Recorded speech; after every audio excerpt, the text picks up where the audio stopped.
नमस्कार, welcome to career 247। मैं हूं प्रशांत धवन। नाउ भारत में काफी बार इस बात को लेकर डिबेट होता है कि क्या डोनाल्ड ट्रंप भारत के लिए अच्छे हैं, इनकी पॉलिसीज ओवरऑल भारत के लिए अच्छी है या खराब है।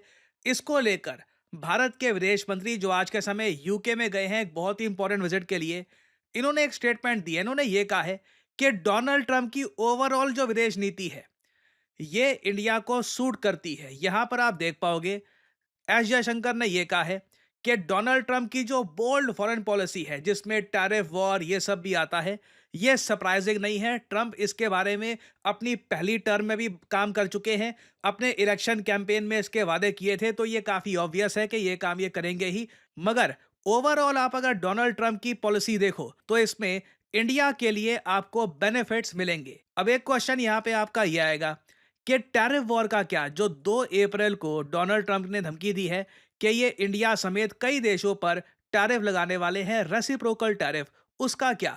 वहां पर जयशंकर साहब क्या कह रहे हैं? टैरिफ के इशू को लेकर डॉक्टर एस जयशंकर ने एक बहुत ही बड़ा हिंट ड्रॉप किया है जिससे यह पता लगता है कि 2 अप्रैल को मोस्ट प्रॉब्ली भारत पे टैरिफ नहीं लगने वाले। यहां पर आप देख पाओगे India working on A trade deal with US, Jaishankar big hint एमिड Trump's reciprocal tariff. यहां पे आप देख पाओगे डॉक्टर एस जयशंकर ने कहा है कि हमारी बहुत ही ओपन बातचीत हुई है टैरिफ के इशू को लेकर। रिजल्ट ये निकल के आया है कि हमको एक बायलैटरल ट्रेड एग्रीमेंट चाहिए, यूएस इंडिया को ट्रेड एग्रीमेंट चाहिए, दोनों साइड्स अपने टैरिफ कम करेंगी, यूएस के कोई बड़े टैरिफ इंडिया पे लगने नहीं वाले। नाउ अगेन ये मुझे बोलना पड़ेगा, ये हिंट ड्रॉप किया है जयशंकर साहब ने। फिर भी डोनाल्ड ट्रंप बहुत ज्यादा अनप्रेडिक्टेबल है, कोई बड़ी बात नहीं है 2 अप्रैल में जिद में आकर कुछ ना कुछ ये टैरिफ इंडिया पर इंपोज कर ही दे, ताकि यूएसए में जब मिड टर्म इलेक्शंस होंगे 2026 में, उस वक्त ट्रंप के पास ये बोलने का एक पॉइंट हो अपने वोटर्स के सामने कि देखो इंडिया हम पर बहुत सारे टैरिफ लगा रहा था, कुछ ना कुछ टैरिफ्स तो मैं इंडिया पे भी लगा कर आया हूं, चाहे ट्रेड डील क्यों ना मिल गई हो, मगर फिर भी मैंने कुछ टैरिफ्स इंडिया पे लगाए हैं। So this will be a very interesting thing. फिर हम बात करते हैं डोनाल्ड ट्रंप की ओवरऑल पॉलिसी के बारे में। ट्रंप की policy China, European union, NATO, Japan, south Korea, south America, पूरी दुनिया में जो ट्रंप एक तूफान लेकर आ गए हैं, इस सब का इंपैक्ट भारत पे कैसा पड़ता है? तो यहां पर भारत के विदेश मंत्री ने कैटेगोरिकली ये कहा है कि देखो डोनाल्ड ट्रंप के अंडर यूनिपोलैरिटी खत्म हो चुकी है, अब प्रॉपरली मल्टीपोलैरिटी आ चुकी है। यूनिपोलैरिटी मतलब कि शक्ति का केंद्रीकरण सिर्फ एक देश के पास। मतलब ऑब्वियसली हम यहाँ पे बात कर रहे हैं यूएसए की। यूएसए दुनिया भर में सब कुछ देखेगा, चाहे यूरोप की सेफ्टी हो वो यूएस संभालेगा, आसियान देशों की सेफ्टी हो वो यूएस संभालेगा, जापान की सेफ्टी संभालेगा यूएस, मिडल ईस्ट में यूएस इन्वॉल्व होगा।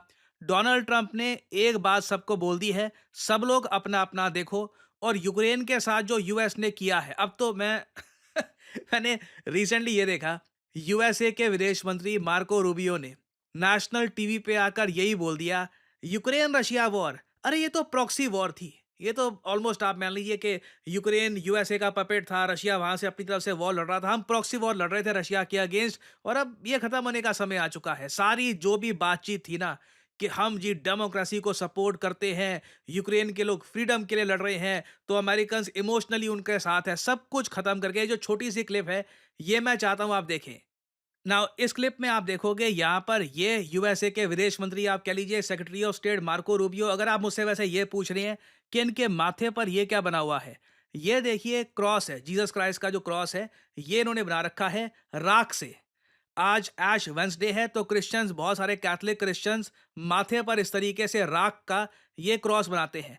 आस्था है रिलीजन के प्रति, और ओपनली एक बार ये राख बन जाती है इनके माथे पर, फिर पूरे पार्लियामेंट में सारा दिन इनके माथे पर ये राख रहती है। और आप देखोगे डोनाल्ड ट्रंप की प्रेसिडेंसी में ना यूएसए में क्रिश्चियनिटी के फेस्टिवल्स, इनके सिंबल्स ये हर जगह दिखेंगे। डोनाल्ड ट्रंप चाहते हैं कि यूएस वापस एक ज्यादा क्रिश्चियन कंट्री बने, ये लोगों का जो विश्वास है रिलीजन पर ये जरा सामने आए। तो इधर आप देख पाओगे यूएसए के मार्को रूबियो क्या कहेंगे। It's been very clear from the beginning that President Trump views this as a protracted, stalemated conflict, and frankly, it's a proxy war between nuclear powers, the United States helping Ukraine and Russia, and it needs to come to an end. And I mean खुल के ही बोल दिया कि ये proxy war थी।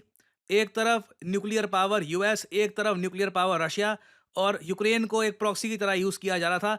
Ukrainians को ये सब सुन के जेन्युइनली शॉक लगेगा, और आप सोच सकते हैं ये बातें ताइवान ने भी सुनी है, ये बात साउथ कोरिया जापान ने भी सुनी है। कॉमेडी रिसेंटली ये हुई, साउथ कोरिया जापान ने हाथ मिला लिया, ये बोलकर कि जो यूक्रेन के साथ हुआ है वो देखकर हमारे लिए एक लेसन है कि आपस में घुल मिल कर रहते हैं, रिलेशंस इंप्रूव करके रहते हैं। आपस में रिलेशंस खराब करेंगे और ये सोचेंगे कि यूएस हमको बचाने के लिए आएगा, तो यूक्रेन वाला हाल हो सकता है। सिमिलरली आप यूरोप में देखोगे, डर का माहौल इतना बढ़ चुका है। रिसेंटली फ्रांस के प्रेसिडेंट इमानुएल मैक्रोन ने ऑफिशियली यूरोप के हर देश को कह दिया कि फ्रांस की न्यूक्लियर अम्ब्रेला के अंडर आ जाओ, फ्रांस तुमको बचाएगा।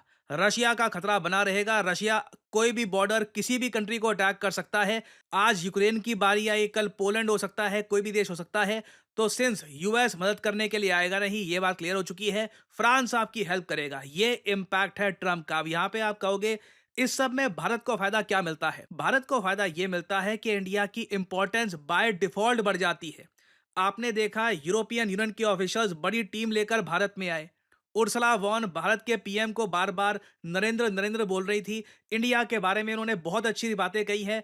सिमिलरली आप देखोगे Japan in the future India में और ज्यादा इन्वेस्ट करेगा इस डर से, क्योंकि अगर यूएस के भरोसे रहे तो लॉन्ग टर्म में सेफ्टी गारंटीड है नहीं। सडनली आप देखोगे इंडिया के लिए बहुत सारे रास्ते ओपन हो चुके हैं। रशिया के साथ जो हम पहले सोचते देखे कुछ डिफेंस पार्टनरशिप करे, दिक्कत तो नहीं आ जाएगी, सैंक्शंस का इशू, वो भी धीरे धीरे हटना शुरू हो चुका है।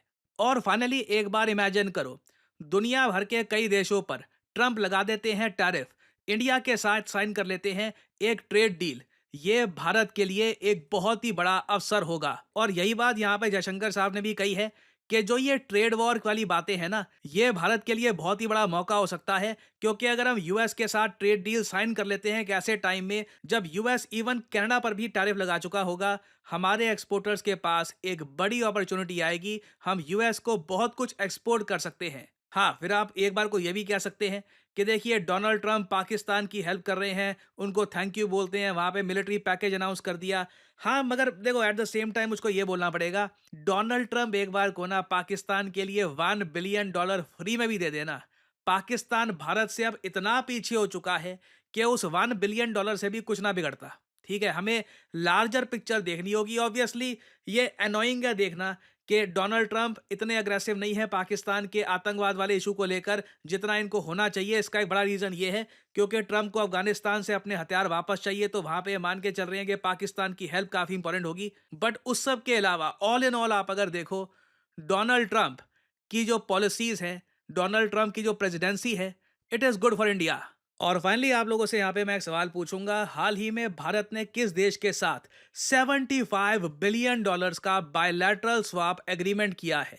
ये है यहाँ पे आपकी ऑप्शंस, कनाडा, चाइना, जापान या फिर रशिया। कमेंट सेक्शन में करिए उत्तर।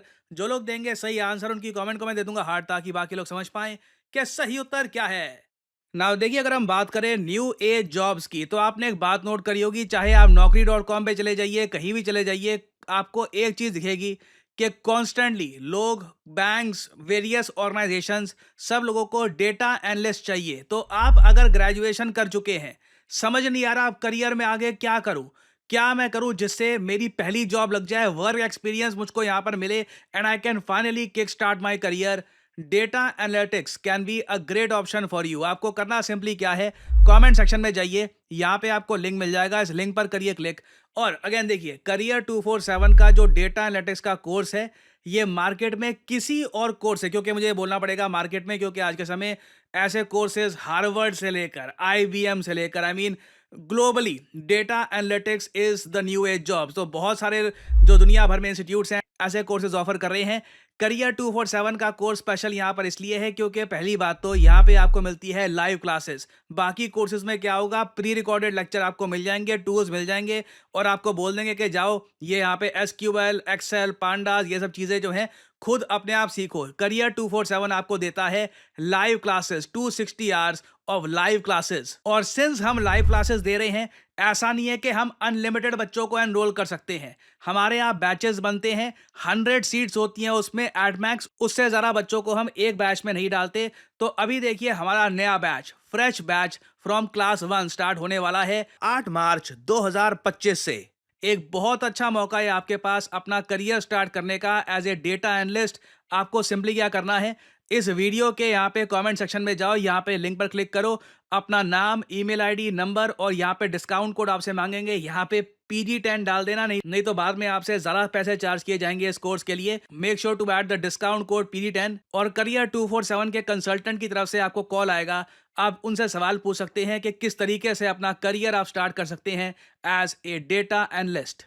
सो इसी नोट के साथ यह है वीडियो का अंत। Thank you for listening and as I always say, may the gods watch over you.